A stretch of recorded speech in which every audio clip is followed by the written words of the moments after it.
Resident Evil Requiem is my most anticipated game of 2026. Ever since the Summer Games Fest, where the game got announced, I was sold on the game immediately. Resident Evil has become one of my favorite video game franchises, and every single Resident Evil game I've played, I cherish. My favorites being Resident Evil 2, 4, and 8. And I absolutely love Resident Evil Requiem. And this honestly is my game of the year. Unless Kingdom Hearts 4 comes out, and it's good, but we never know. It could be ass, and I honestly wouldn't be surprised. I love every second of this game. When it comes to finding our way out as Grace and getting jump scared. Oh! Whoa! Fuck! Whoa! Whoa! Fuck! Oh shit! Gunning down enemies as Leon and kicking them, Resident Evil Requiem to me is the perfect Resident Evil.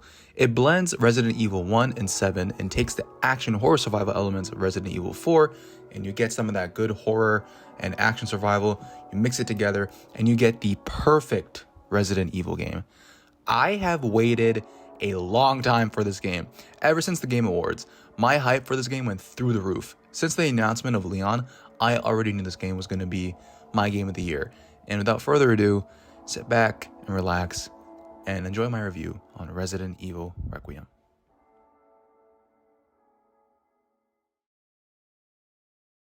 Now, I think it's important that I talk about the reboot of Resident Evil. I say reboot, but it's more of a soft reboot of the franchise. For those who don't know, when Resident Evil 4 came out, it was a big hit success, and because of that, Capcom wanted to dig more into the action horror survival elements with Resident Evil 5. Now, I've never played Resident Evil 5, but it isn't very well received from what I've heard. It doesn't feel like Resident Evil, and it dropped the horror survival and horror in general for more action-based gameplay and story.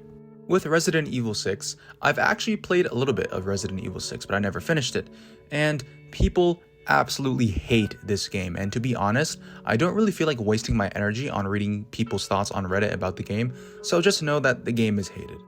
And because of that, Capcom decided that for Resident Evil 7, it had to go back to its roots, meaning that the game had to be scary again. And that's exactly what they did with Resident Evil 7.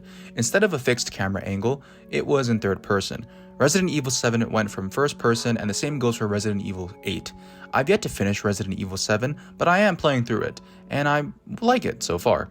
I'm really enjoying it, but Resident Evil Requiem is a perfect mix of old Resident Evil and modern Resident Evil. Now, to be more specific, when I mean old Resident Evil, I mean Resident Evil 1 and 2. And when I mean modern Resident Evil, I'm mainly talking about Resident Evil 2 Remake, Resident Evil 7, and Resident Evil 4 Remake. You mix that together and you get a perfect blend of action and horror. The story of Resident Evil Requiem takes place in 2028. Our story follows a new character, Grace Ashcroft. Last name sounds familiar? She's the daughter of Alyssa Ashcroft, who was in the Resident Evil Outbreak games. Grace is working for the FBI and is assigned to investigate the Wrenwood Hotel where these strange deaths are happening. And also, this is where her mother died. Grace agrees to investigate, and we get to roam around the area and the Wrenwood Hotel, and there's some mini puzzles we get to do inside the hotel. It's a very short segment of the game, but we get to see a glimpse of horror and story. After the hotel, we get to move on to a new area, the Rhodes Hill Chronic Center, and this is where the story really picks up, and we get a good taste into the horror and gameplay of Resident Evil 9. The Care Center section as Grace is definitely my favorite part of the game. It reminds me a lot of Resident Evil 2 and made me feel super nostalgic. This part is perfect in my opinion. In this part, we are trying to escape after Victor Gideon, the main antagonist, kidnaps us, and just like any other Resident Evil game, there are puzzles around the care center we have to solve in order to progress. I didn't find any of these puzzles very hard. In fact, they were a good challenge, but don't get me wrong. Even though nothing was happening, I was still scared a zombie was gonna come up to me and scare me. And let's just say, I was pretty scared. Oh fuck, what do I do? I don't know what to do. I don't know what to do! I'm so good!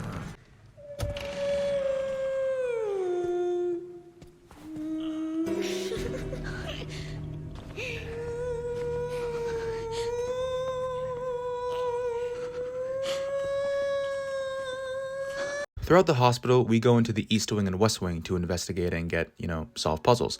And this is where the game really gets scary. You see, the zombies in this game aren't like any regular zombies. Once infected, they still keep some of their same attributes they had when they were human still. So messy!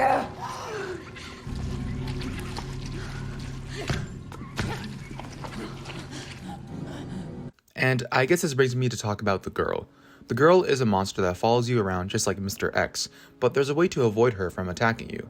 The girl's weakness is light, so if she's chasing you, simply go into a room with lights and her skin will burn. When I'm walking around the care center, I keep thinking about the RPD. Capcom really did this section well. Everything about this part is just amazing. I also love how Grace reacts to her surroundings when it comes to zombies or finding things around her. The way she stutters is super realistic. There's genuine fear in her. As for her combat, she plays like how we would expect her to play. She can use guns to shoot enemies, and when she stuns them, she can push them down. There are 2 new weapons added exclusively for Grace. A special injector which you could use to sneak attack enemies which makes them explode, and the blood collector which allows you to collect blood and craft items. Why are we doing it in the ass? Like, what's going? And also the Recquiem gun which Leon gives us in the beginning of the care center section. Overall, I really like this first part of the game, and it really reminds me of the RPD and the Baker House in terms of feeling hopeless, which is exactly what I felt when playing Resident Evil 2 and Resident Evil 7, and I'm happy that I'm feeling the same way when I'm playing Resident Evil 9.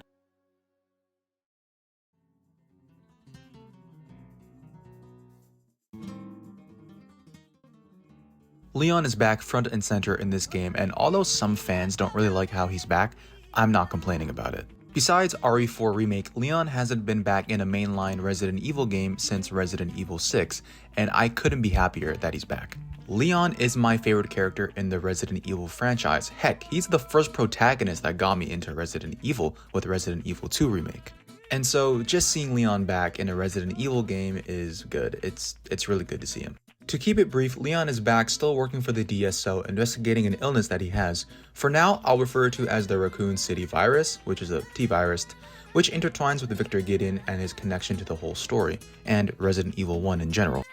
After Grace gets kidnapped by Victor Gideon, we get a little section playing as Leon. We kind of learn why he's here, what's his motive, what's his story, and we get a good taste into the combat of Leon, and it's really cool. This opening part playing as Leon is probably like my favorite part of the game. It's so cool, and Leon is just so badass, man. You get to learn these tricks you can do with Leon with the Requiem gun and the regular handgun. It's just, it's so cool. Leon's story intertwines with Grace's story, so when we're not playing as Grace, we're playing as Leon. There's a lot of stuff that I want to talk about for Leon, but for now, let's focus on the combat of Leon, which I believe is the highlight of Resident Evil Requiem. Just like Resident Evil 4, Leon can use a variety of guns like regular handguns, shotguns, rifles, machine guns, and a new gun called the Recquum.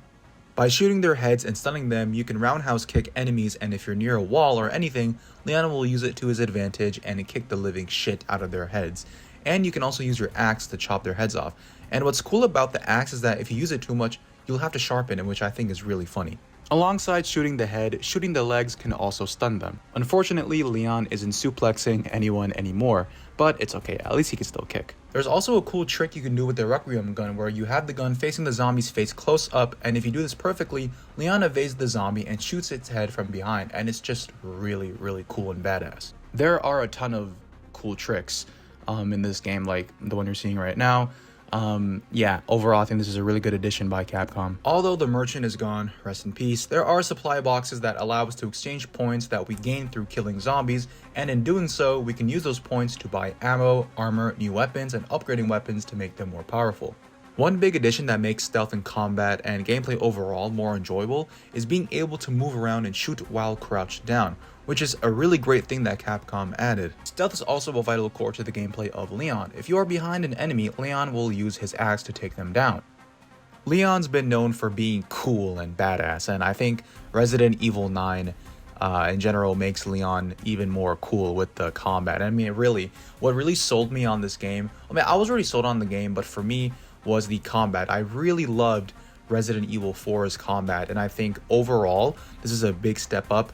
Although I will say that Leon does feel a little bit more stiff in this game. I mean, it could just be that, he's old and maybe the, developers were like, he is like 50, so let's make him not too movie. But I mean, that's one thing I have, but overall, I think the combat's really good.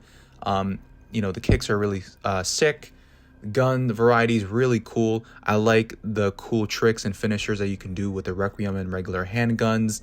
And overall, I like how they've added more like immersive type of stuff. Like I said before, if a zombie's near a wall and you kick them, Leon will kick their head into the wall. It's really cool, and overall, Leon is just a badass. I mean, what more can I say? Before we end off the combat of Leon, can we just appreciate this awesome bike sequence when we're chasing Victor Gideon?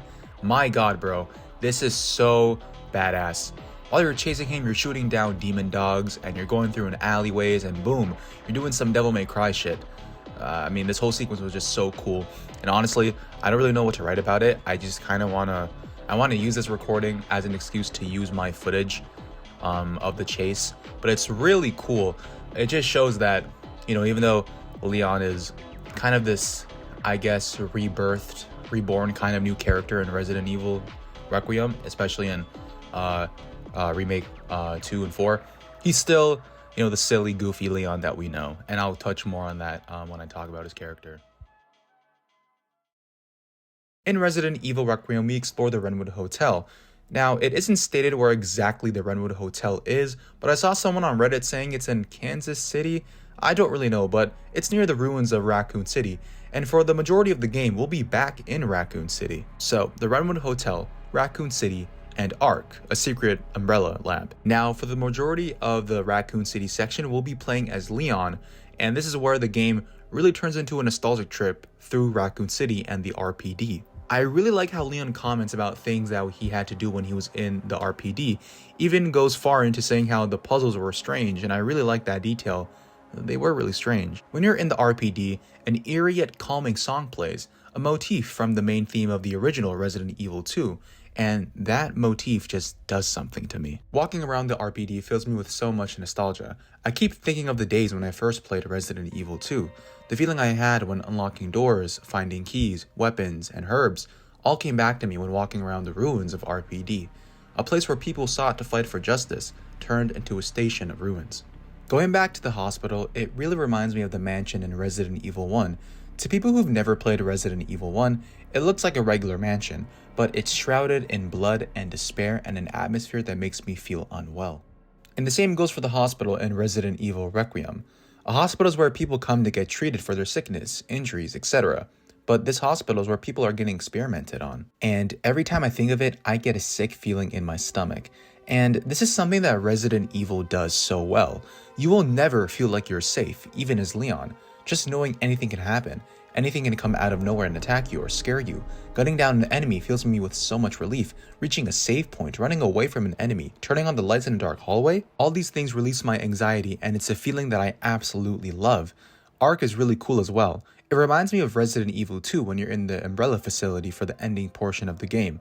To say that the game is a big nostalgia trip isn't far from the truth. As I said before, I kept thinking of the first time I played Resident Evil 2, and overall, the world in Resident Evil 9 is phenomenal. Before we end off gameplay and mechanical stuff of Resident Evil 9, the boss fights in this game are really fun. Most of the boss fights you're playing as Leon, and my personal favorite is the Hunk boss fight. It's so much fun, and the majority of the fight is Leon using his knife in his hands. And if you really think about it, it's like MGS, where Snake is using his CQC. It's a really fun boss. It's one of my personal favorites. In Resident Evil 9, you fight the Spider, Mr. X, Hunk, and Victor Gideon, and that's all I can really remember, to be honest. Now, I'm not gonna lie, these bosses weren't very hard, and honestly this game isn't very hard at all, and that probably is because the game is short, but I felt no real sense of threat when it came to these boss fights. But they're still really fun, obviously. Although, one letdown I think this game suffers from the most when it comes to boss fights is there's no Xeno boss fight. Xeno is such a cool character. I think Capcom wanted to do something more with Xeno, but they killed him off. Hopefully the DLC will cover more of his backstory, but I'm pretty sure it will cover more of Leon and what he was doing before Resident Evil 9, but hey, I'm not complaining about more Leon. But overall, bosses are fun. I just really wish there was a Xeno boss. Who knows, it may have only lasted like 7 minutes. Okay, no? Alright, no. Alright, I'll retire from comedy.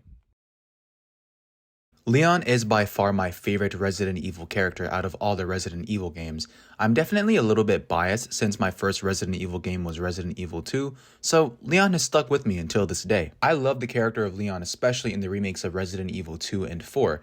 I'm gonna be honest, I think the character of Leon has been slacking in some ways. The original Resident Evil 4 Leon to me felt like a joke if I'm being honest, but the Resident Evil 2 and 4 remake definitely fixed some of my issues with Leon, having more trauma and him being more realistic in Resident Evil 4 remake.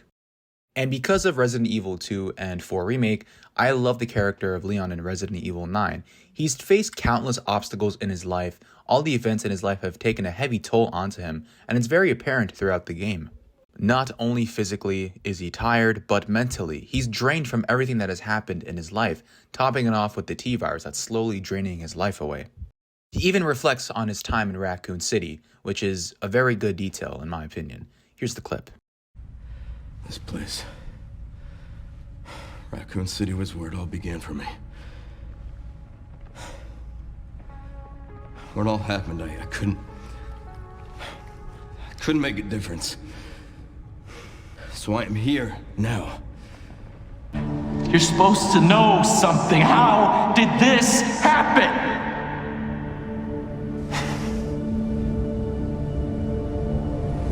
Those fucking things outside.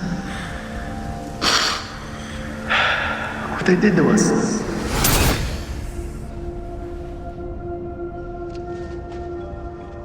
I'm so sorry.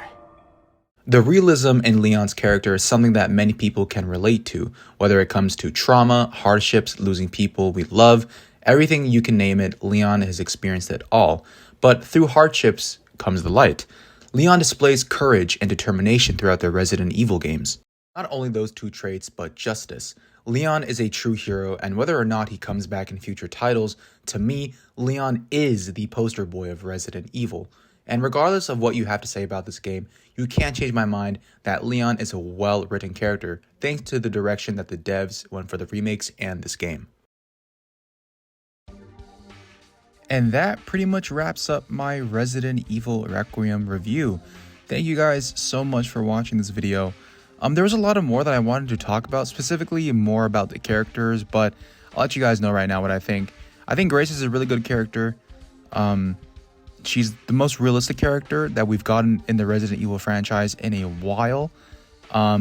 Sherry's cool, but there's not a lot of her to really, for me to form an opinion on. But she's, it's nice seeing old characters come back. Victor Gideon was boring.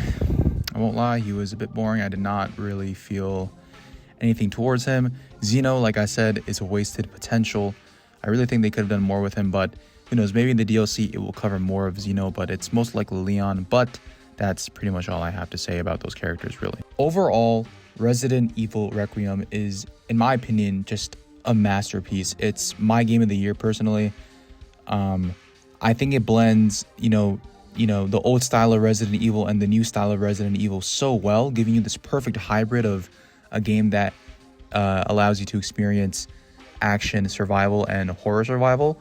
And it's done so well. And I really don't have a lot to say now because I'm done the video, but I thank you guys so much for watching this video. This, if you watched my other video, this game was kind of like my wake-up call to going back into video games, and I'm so happy that I am back in gaming. I am working on some more stuff. I do have some stuff that I want to work on later in the future, but it's a matter of time and me actually finishing those games. But I do have stuff in my mind. I don't know if you heard that, but my PS5 just went off. But yeah, thank you guys so much for watching this video. I appreciate it. And yeah, I'll see you guys in my next video.